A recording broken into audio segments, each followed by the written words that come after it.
بسم اللہ الرحمن الرحیم۔ السلام علیکم، میں اشکی ملک آپ کی خدمت میں حاضر ہوں۔ الیکشن مکمل ہونے کے بعد اس وقت ظاہر ہے جوڑ توڑ کا سلسلہ جاری ہے، لیکن 22 سے 29 فروری جو ہے وہ بڑی اہمیت کے حامل ایام ہیں، کیونکہ ان دنوں میں کچھ بڑا ہونے والا ہے۔ وہ کیا بڑا ہے وہ میں چل کے آگے آپ کے ساتھ شیئر کرتا ہوں، لیکن اس وقت صورتحال بڑی پیچیدہ سی نہیں ہو گئی؟ یہ پریس کانفرنسیں، یہ اعلانات، یہ الزامات، یہ سب کچھ کیا ہو رہا ہے؟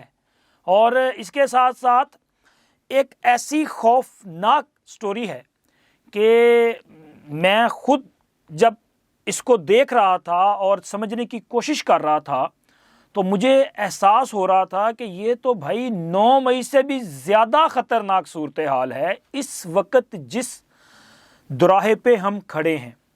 ایک تو آپ کے علم میں ہے کہ نگران وزیر اعلیٰ پنجاب محسن نقوی صاحب نے کل میڈیا سے بات چیت کی تھی، اور انہوں نے یہ کہا تھا کہ جی ہمارے پاس ایسی انفارمیشنز ہیں، یہ انٹیلیجنس بیس انفارمیشن ہے جن کی انہوں نے تذکرہ کیا تھا، اور انہوں نے کہا تھا کہ جی 9 مئی جیسی جو ہے وہ سازش کا سوچا جا رہا ہے یا اس طرح کے جو کارروائی ہو سکتی ہے۔ تو سر یہ جو رپورٹس ہیں نا، یہ اب کی نہیں ہے، بلکہ یہ کافی دنوں سے ایسی رپورٹس آ رہی تھی۔ اسپیشلی 8 فروری کو بھی اس طرح کی کارروائیاں کرنے کے حوالے سے بڑی سنجیدگی کے ساتھ غور بھی کیا گیا تھا اور بعض لوگوں کی ڈیوٹیاں بھی لگائی گئی تھی، لیکن چونکہ یہ ان کا پلان پہلے ہی بے نقاب ہو چکا تھا، اس حوالے سے کچھ آڈیوز بھی پکڑی گئی تھیں جو ان کے آپس میں رابطے وغیرہ تھے، اور پھر اس کے بعد ہی یہ فیصلہ ہوا تھا کہ سیکیورٹی انتظامات کو مد نظر رکھتے ہوئے ملک میں موبائل فون سروس جو ہے اس کو معطل کر دیا جائے، اور اس کے علاوہ بعض مقامات پہ کامبنگ آپریشنز بھی کیے گئے تھے۔ اب اس کے بعد بھی آپ کو یاد ہوگا کہ عمران خان نے اتوار والے دن پورے ملک میں احتجاج کی کال دی تھی۔ عمران خان نے کہا تھا کہ یہ جو دھاندلی وغیرہ ہوئی ہے مبینہ طور پہ، اس کے خلاف پورے ملک میں عوام باہر نکلے، RO آفس کے باہر بھی احتجاج کیا جائے، اور تمام بڑے شہروں کے جو کی پوائنٹس ہیں، بڑے جو مقامات ہیں، وہاں پہ اپنا احتجاج ریکارڈ کیا جائے۔ اور اس کے بعد جیسے ہی یہ کال جو ہے وہ دی گئی، پھر قانون نافذ کرنے والے ادارے بھی ایکٹیو ہوئے، اور انہوں نے پورے ملک میں جو ہے سیکیورٹی الرٹ کیا گیا۔ پکڑ دھکڑ بھی دیکھنے میں آئی، گرفتاریاں بھی ہوئیں۔ اس کی وجہ ہے کیونکہ وہ کہتے ہیں نا کہ دودھ کا جلا چھاچھ بھی پھونک پھونک کے پیتا ہے۔ تو سر یہ 9 مئی والے ہیں، یہ 9 مئی کو بھی باہر نکلے تھے، اور ہم نے سمجھا تھا، اس وقت ریاست نے، حکومت نے اور ریاستی اداروں نے سمجھا تھا کہ یار کوئی بات نہیں، یہ احتجاج کرنا چاہتے ہیں۔ اس سے پہلے بھی پاکستان میں احتجاج ہوئے ہیں، اس سے پہلے بھی پولیٹیکل لیڈرشپ گرفتار ہوتی رہی ہے، ان کے ورکرز احتجاج کرتے رہے ہیں، اپنی بات وہ اداروں تک پہنچاتے رہے ہیں۔ خیر ہے، یہ احتجاج کریں گے کر لیں، تھوڑی دیر کے لیے سڑک بند ہوگی، کچھ نہیں ہوگا، لیکن یہ تو کسی کے وہم و گمان میں نہیں تھا نا کہ یہ اس طرح کا واقعی کوئی عمل کر جائیں گے کہ جیسا یہ وربلی طور پہ کہہ رہے تھے۔ جب عمران خان کے وارنٹ گرفتاری جاری ہوئے تھے تو اس وقت عمران خان کی گرفتاری کے موقع پر جس طرح کا رد عمل دیا گیا، جو مزاحمت کی گئی، جس طرح پولیس اہلکاروں پہ، رینجرز پہ پٹرول بم پھینکے گئے، تو اس وقت لگتا تھا کہ یہ کوئی اسی طرح کا خوفناک پلان کریں گے، لیکن سوچ رہے تھے کہ یار نہیں، اس حد تک نہیں جائیں گے، ایسا نہیں ہوگا، لیکن انہوں نے کر دیا۔ اور اب ان کو جو ہے آپ کسی بھی صورت نظر انداز نہیں کر سکتے، اور اسی پالیسی کو مد نظر رکھتے ہوئے ان کے خلاف جو ہے آپ دیکھیں کہ جب بھی یہ احتجاج کی بات کرتے ہیں تو ایک طاقتور فورس جو ہے وہ ان کا سامنا کرتی ہے، کیونکہ ان کو سپیئر نہیں کرنا۔ اب ان کو دوبارہ پاکستان میں 9 مئی جیسی صورتحال پیدا کرنے کی اجازت نہیں دینا۔ اب چیف منسٹر صاحب جو ہیں وہ کہتے ہیں جی ایسا منصوبہ موجود ہے، تو سر واقعی موجود ہے، کیونکہ یہ باز نہیں آ رہے۔ آپ دیکھیں نا کہ وسیم قادر ان کے MNA تھے، NA 121 سے، وہ مسلم لیگ نون میں شامل ہوئے۔ میں ہر بار یہ بات کرتا ہوں کہ اخلاقی طور پہ ان کو نہیں جانا چاہیے تھا، لیکن سر قانونی طور پہ ان پہ کوئی پابندی تو نہیں تھی، انہوں نے ایک فیصلہ لیا، چونکہ ان کی حیثیت آزاد کی ہے نا۔ اب آپ یا تو یہ ہے کہ جیسے پہلے تحریک انصاف کے لوگوں نے فلور کراسنگ کی، پارٹی ڈسپلن کی خلاف ورزی کی، ان پر ڈیفیکشن کلاز لگا، آرٹیکل 63A کے فیصلہ آیا، وہ نااہل ہو گئے، تو آپ ان لوگوں کے خلاف بھی جائیں عدالت میں، آپ قانونی چارہ جوئی کریں نا، آپ قانون کا راستہ کیوں نہیں اپناتے؟ آپ پاکستان میں مار دھاڑ، یہ قتل و غارت، یہ دھمکیاں، یہ احتجاج پرامن احتجاج کی اجازت ہے، لیکن یہ جو ہے نا اپنا احتجاج انتہا پسندی والا، اس کی اجازت نہیں ہو سکتی۔ تو آپ اس کی بجائے جائیں ذرا جا کے قانونی کارروائی کریں، چونکہ اخلاقیات جو ہے وہ بندہ خود اپنے آپ پہ مسلط کرتا ہے، جس میں جتنی ظرف ہوگا یا وہ جتنا مورل گراؤنڈز پہ خود کو جو ہے وہ لے کے کھڑا ہوگا، اس پہ اتنا ظرف جتنا ہوگا اس کے مطابق ہی چلے گا نا۔ تو اب اگر وہ چلے گئے ہیں چھوڑ کے آپ کو، تو آپ قانونی راستہ اختیار کریں، لیکن اگر آپ یہ کہیں کہ جی ہم ان کا گھراؤ کریں گے، جلاؤ گھراؤ ہوگا، ملک کو ہم چلنے نہیں دیں گے، تو پھر اس کا مطلب تو یہی ہے کہ معاملہ گرم ہے، معاملہ خراب ہے، اور کچھ نہ کچھ خراب ہونے جا رہا ہے۔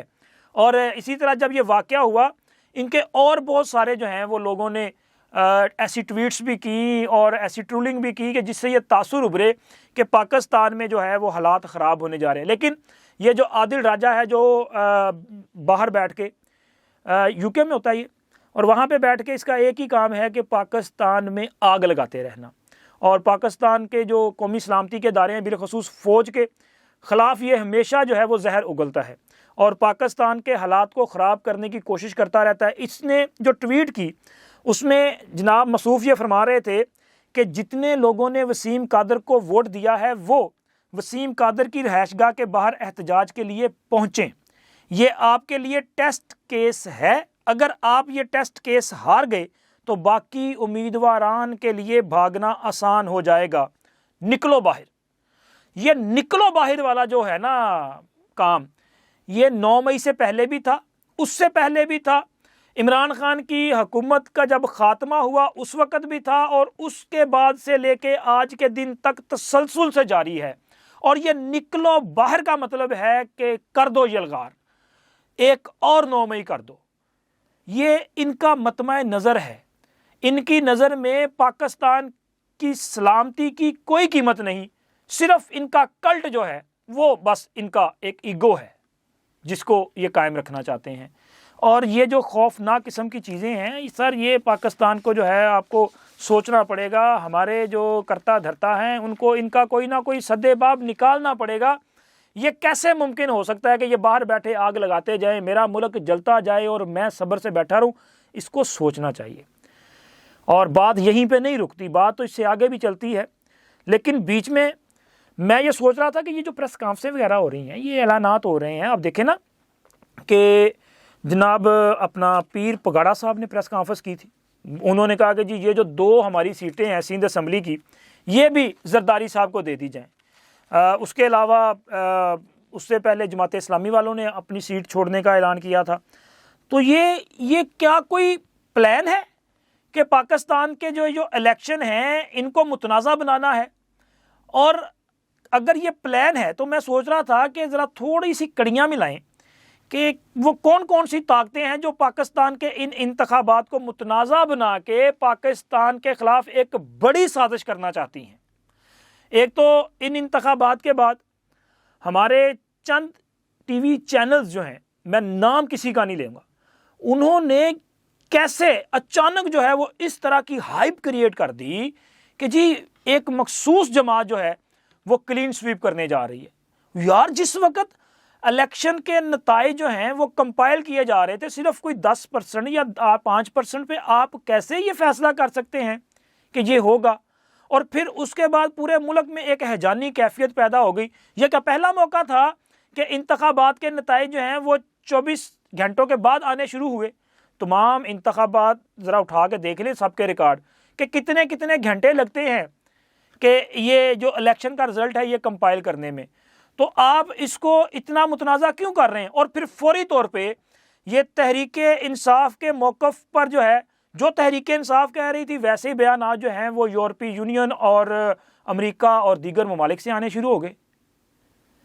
اب ذرا ان سب چیزوں کو مد نظر رکھیں، ذہن میں رکھیں، اور ساتھ یہ سوچیں کہ جو لوگوں نے کئی سال پہلے دعویٰ کیا تھا کہ اسرائیل، امریکہ اور برطانیہ انہوں نے منصوبہ بنایا ہے پاکستان پر قبضہ کرنے کا، پاکستان کی ریاست کو کمزور کرنے کا، اور وہ منصوبہ ہے پروجیکٹ عمران۔ اس کے لیے ایک کھلاڑی کا انتخاب کیا گیا ہے، اس کا نام ہے عمران خان۔ اور یہ چیزیں میں خود سے نہیں کہہ رہا، میں یہ الزام نہیں لگا رہا، آپ ذرا سرچ کر لیں نیٹ پہ جا کے مولانا اسرار صاحب کو اور آپ حکیم سعید صاحب کو، یہ کئی سال پہلے انہوں نے بتا دیا۔ اب آپ اندازہ لگائیں کہ عمران خان کے لیے ان کے پیٹ میں اتنے مروڑ کیوں اٹھے۔ ایک تو وجہ یہ ہے کہ پرانیاں محبتاں، اور دوسری وجہ جناب عمران خان نے امریکہ پر الزام لگایا کہ میری حکومت گرائی ہے، یہاں پاکستان میں ایک طوفان برپا کر دیا، ہیجان برپا کر دیا، اور لوگوں کو ایک جذباتی نعرہ دے دیا امریکہ کا جو یار ہے غدار ہے، غدار ہے۔ اور امریکہ میں کیا کیا؟ امریکہ میں لابنگ فرمز کی خدمات حاصل کی کہ جی آپ ہمارے لیے ایوان نمائندگان میں، کانگریس میں لابنگ کریں۔ اب اس کا رزلٹ تو آنا تھا نا، آپ وہاں کے میڈیا میں تحریک انصاف اور عمران خان کے لیے لابنگ کریں، تو یہ سارا رزلٹ جو ہے وہ اس کا آ رہا ہے۔ لیکن یہ جو ہمارے سیاستدان پریس کانفرنس کر رہے ہیں، جو اس پورے پروسیس کو متنازع کر رہے ہیں، ان کو بھی سوچنا چاہیے کہ یہ وہ کیا کر رہے ہیں۔ سر اگر میں نے پہلے بھی کہا تھا، بار بار کہتا ہوں کہ اگر آپ لوگوں کے پاس واقعی فارم 45 جو ہے وہ موجود ہے تو آپ کیوں نہیں ٹریبیونلز میں جاتے، آپ کیوں الیکشن کمیشن میں نہیں جاتے، آپ کیوں چیلنج نہیں کرتے؟ وہ یہاں پہ جا کے آپ ثابت کریں اور اپنی سیٹیں اپنے واپس لیں اگر آپ کے ساتھ دھاندلی ہوئی ہے۔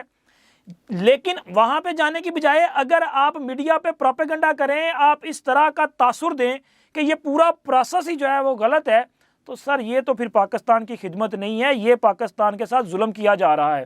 اور اس کے ساتھ ساتھ اب دیکھیں جہانگیر ترین صاحب نے بھی سیاست چھوڑ دی۔ ہاں اچھا، وہ الیکشن ہارے، انہوں نے پارٹی کی چیئرمین شپ سے استعفیٰ دیا، چلے گئے سائڈ پہ۔ امیر جماعت اسلامی سراج الحق صاحب کا بھی استعفیٰ آ گیا، ان کی جماعت نے بھی اس کی تصدیق کر دی۔ اسی طرح پرویز خٹک صاحب کا بھی۔ اچھا، پرویز خٹک صاحب کا یہ ہے کہ وہ کہتے ہیں میں کچھ دیر کے لیے آرام کرنا چاہتا ہوں، ویسے انہوں نے جڑی صحت ہے گی نا، آرام تھوڑی دیر کر لینا چاہیے۔ اور اب چونکہ جتنی ہائپ پہ معاملہ وہ لے گئے تھے نا، وہ تو کہتے تھے کہ جی میں نے 2/3 میجورٹی حاصل کرنی ہے KPK میں، لیکن وہ اپنی سیٹ بھی ہار گئے۔ ترین صاحب کے ساتھ پریس کانفرنس کروائی جاتی تھی لوگوں کی، ترین صاحب اپنے دونوں حلقوں سے ہار گئے، تو اخلاقی طور پہ انہوں نے اچھا فیصلہ کیا کہ وہ الگ ہوئے، لیکن سر یہ سیاست سے آؤٹ نہیں ہوں گے۔ یہ سیاست کے وہ انگور ہیں جو گچھے کے ساتھ آپ کو نظر آئیں گے، آج نہیں تو اگلے چند ماہ کے بعد یہ آپ کو مین سٹریم سیاست میں ایک بار پھر نظر آئیں گے۔ سراج الحق صاحب جو ہے انہوں نے ذرا ایک جذباتی قسم کا کام کیا ہے، اور جماعت اسلامی نے اس وقت جو ایک اپنا ملک میں جذباتی پن ابھرا ہوا ہے نا، اس میں اپنا بھی شیئر اکٹھا کرنے کا فیصلہ کیا ہے۔ انہوں نے جو کیا ہے وہ مجلس شورا کا اجلاس بلا لیا گیا 17 جنوری کو۔ ہوپ فلی کہ شورا کہہ دے گی کہ جناب کوئی بات نہیں ہے، آپ اپنا کام جاری رکھیں، اور انشاءاللہ مجھے امید ہے کہ سراج الحق صاحب جو ہیں وہ کام جاری و ساری رکھیں گے۔ اس میں اور کوئی اتنی بڑی بات جو ہے وہ سامنے نہیں آئے گی۔ لیکن تحریک انصاف کے یہ جو خطرناک پلان ہیں جن کا میں نے آپ کو ذکر کیا، سر ان میں 9 مئی سے بھی بڑی جو خطرناک چیز ہے، جو مجھے زیادہ خوفناک دکھائی دیتی ہے، وہ ہے کہ عمران خان صاحب اور تحریک انصاف شیخ مجیب الرحمان کے نقش قدم پہ چل رہی ہے۔ اچھا، میں یہ کیوں کہہ رہا ہوں؟ سوال تو آپ اٹھائیں گے کہ یہ بہت بڑی بات ہے، ایک نیا بنگلہ دیش، پاکستان کو توڑنے کی سازش۔ تو سر یہ ایک شخص ہیں جن کا نام ہے شاہین صوبائی صاحب۔ یہ شاہین صوبائی صاحب کا ذرا آپ ٹویٹر ہینڈلر جو ہے وہ چیک کر لیں، x.com۔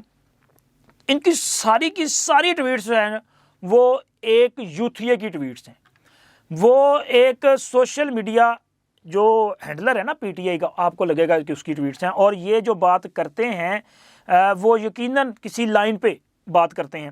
مصوف کی ایک ٹویٹ ہے جس میں انہوں نے کہا کہ جی بنگلہ دیش ماڈل، خبریں آ رہی ہیں کہ عمران خان اور PTI پشاور میں قومی اسمبلی کا پہلا اجلاس بلانے پر غور کر رہے ہیں۔ جیسے ہی خان کو رہا کیا جائے گا اور وہ اب جلدی باہر ہوں گے، یہ اجلاس منعقد ہوگا۔ اگر فوج کے کچھ پاگل لوگوں کو عقل نہ آئی اور انہوں نے جو دھاندلیاں کی ہیں ان کو ٹھیک کر کے پی ٹی آئی کو اس کا حق نہیں دیا گیا۔ یہی کچھ بنگلہ دیش میں بھی ہوا تھا اور پہلا اجلاس ڈھاکہ میں عوامی لیگ نے بلایا تھا جس پر فوجی اکڑ گئے اور آخر ملک کو ہی توڑ دیا۔ خان ابھی ان لوگوں کو سوچنے اور اپنے کرتوت ٹھیک کرنے کا ٹائم دے رہا ہے۔ اگر یہ نہ مانے تو اب دمادم بڑے دھوم سے ہوگا اور یہ لوگ اپنی کالی شکل دیکھتے رہ جائیں گے۔ یہ گھٹیا پن ہے۔ یہ ہے وہ لوگ جو باہر بیٹھ کے کہتے ہیں ہم پاکستانی ہیں، لیکن ان کا یہ کہنا میرے لیے اور آپ سب کے لیے باعث شرم ہے کہ یہ لوگ پاکستان کو توڑنا چاہتے ہیں، یہ لوگ پاکستان کو دولخت کرنا چاہتے ہیں۔ لیکن آج کا پاکستان جو ہے وہ ایک بدلا ہوا پاکستان ہے۔ یہ جتنی مرضی سازشیں کر لیں، ان کی کوئی سازش جو ہے وہ کامیاب نہیں ہو سکتی۔ لیکن اس ٹویٹ کے بعد تحریک انصاف اور عمران خان کو وضاحت دینی چاہیے کہ یہ شہین صوبائی جو کہہ رہا ہے کیا واقعی کہیں نہ کہیں سوچ میں موجود ہے یا نہیں ہے، لہٰذا یہ وضاحت ضرور بنتی ہے۔ اور سر اب ہم بات کریں گے 22 فروری سے 29 فروری کے دوران، کیونکہ کچھ بڑا ہونے والا ہے۔ اس کی وجہ یہ ہے کہ انتخابات 8 فروری کو منعقد ہوئے اور اس وقت کیونکہ تمام پولیٹیکل پارٹیز کے پاس ایک جو ٹائم ہے وہ موجود ہے کہ اس میں وہ حکومت سازی کے لیے رابطے کر سکتے ہیں، اور 22 فروری کو 2024 کو الیکشن کمیشن کی طرف سے 9 منتخب اراکین اسمبلی جو ہیں ان کی کامیابی کا گزٹ نوٹیفکیشن جاری کیا جائے گا۔ گزٹ نوٹیفکیشن جاری ہونے کے بعد اگلے 3 روز یعنی کہ 72 گھنٹے تمام آزاد اراکین اسمبلی کو دیے جائیں گے کہ وہ ان 3 دنوں میں فیصلہ کریں کہ وہ کس پولیٹیکل پارٹی میں شامل ہونا چاہتے ہیں۔ اگر ان 3 دنوں میں ان آزاد ممبران نے کوئی بھی پارٹی وابستگی کا سرٹیفکیٹ جمع نہ کروایا تو یہ آزاد تصور کیے جائیں گے۔ اگر یہ کرواتے ہیں تو پھر اس پارٹی کا حصہ ہوں گے۔ تو اس لیے یہ جو دن ہیں یہ بڑی اہمیت کے حامل ہیں، اور 29 فروری کو قومی اسمبلی کا پہلا اجلاس منعقد کیا جائے گا جس میں تمام اراکین اسمبلی اپنا اپنا حلف اٹھائیں گے۔ لیکن 22 سے 29 تک ملک میں بہت کچھ چینج ہوگا، بہت ساری وفاداریاں تبدیل ہوتی ہوئی آپ کو دکھائی دیں گی۔ ایک بڑے پیمانے پہ لوگ جو ہیں وہ جیسے وسیم قادر کا ایشو پیدا ہوا ہے اسی طرح کی چیزیں آپ کے سامنے آئیں گی، کیونکہ لوگ جو ہے وہ فیصلہ کریں گے، وہ بتائیں گے ہم نے وہاں جانا ہے وہاں نہیں۔ لیکن یہاں پہ سوال یہ پیدا ہو جائے گا کہ ہن پھر وہ جڑا حلف لیا سی قرآن تے وہدا کی کرنا جائے، کیونکہ سیاست میں نا اس طرح کی باتیں نہیں ہوتی۔ جب یہ حلف لیے جا رہے تھے ہم نے تب بھی کہا تھا کہ سیاست میں یہ قرآن پہ حلف نہیں ہوتے سر، زبان پہ اعتماد کریں، لوگ آپ کے ساتھ کھڑے رہیں گے، لیکن اگر کسی نے آپ کو چھوڑ کے جانا ہے تو وہ کفارہ ادا کر لے گا پھر بھی چلا جائے گا، تو کیا کریں گے؟ اب تحریک انصاف بتائے نا، ایک بندے نے اگر آپ نے مان لیا کہ اس نے حلف دے دیا قرآن پہ اور وہ اب اپنے حلف سے منحرف ہو کے چلا گیا، تو اب آپ اس کے خلاف وہ وہاں پہ دھنگا مشتی کرنے کی بجائے، لڑائی جھگڑا کرنے کی بجائے پھر فیصلہ چھوڑ دیں اس پہ۔ اللہ تعالیٰ خود ہی اس کا جو فیصلہ ہے وہ کر دے گا۔ لیکن یہ بھی نہیں ہوگا، کیونکہ عمران خان نے، یاد ہے آپ کو، میں آپ کو بتا دوں کہ وہ جو عدت میں نکاح والا کیس تھا اس میں عمران خان نے کہا تھا جی یہ جو شہادت ہے وہ قرآن پہ ہوگی، تو جج صاحب نے کہا تھا ٹھیک ہے خان صاحب یہ آپ ہمیں قرآن پاک پہ حلفاً جو ہے اس کی شہادت ہم لیتے ہیں، لیکن پھر جرا نہیں ہوگی۔ تو ہوتا ویسے یہی ہے۔ باقی دیکھیں یہ اب ان کے ساتھ کیا ہوتا ہے اور یہ کس طرح سے اس پورے معاملے کو ہینڈل کرتے ہیں۔ ملتے ہیں اگلی ویڈیو میں، اب تک کے لیے اتنا ہی، اللہ حافظ۔